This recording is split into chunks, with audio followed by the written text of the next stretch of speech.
আর মাত্র কয়েকদিন বাকি ঈদের, পুরোদমে চলছে ঈদের কেনাকাটা।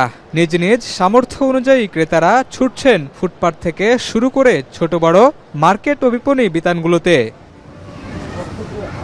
ক্রেতারা বলছেন হাতে অল্প সময় আছে, এর মধ্যে সাধ্য অনুযায়ী নতুন পোশাক কিনে ঈদ করতে হবে।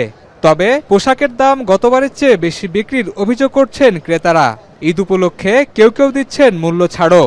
ঈদ উপলক্ষে একটা অফার দিচ্ছি, এক পিস শাড়ি ১,০০০ টাকা। এগুলো সাধারণত আমরা ১৮০০, ২০০০, ২২০০ টাকা সেল করতাম। আমরা ঈদ উপলক্ষে দাম কমাই দিচ্ছি একটু।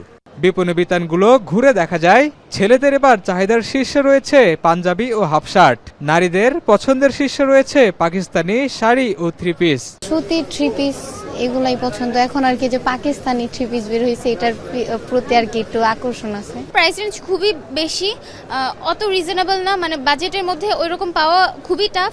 যাচ্ছি যেখানে যেটা দেখছি যদি ভালো লাগছে ওভাবেই কেনাকাটা হচ্ছে, ওরকম ভাবে স্পেসিফিকলি কোনো কিছু চুজ করে আসা হয় না। এসব নিয়ে ব্যস্ত সময় পার করছেন বিক্রেতারা। বলছেন সারা বছর ঘিরে রমজানের ঈদের বেচাবিক্রি বড় বাণিজ্যিক আশা তাদের।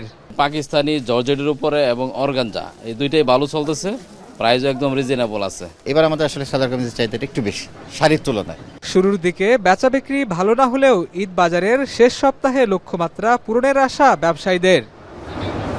শাহিনুল ইসলাম, সাগর, এখন, ঢাকা।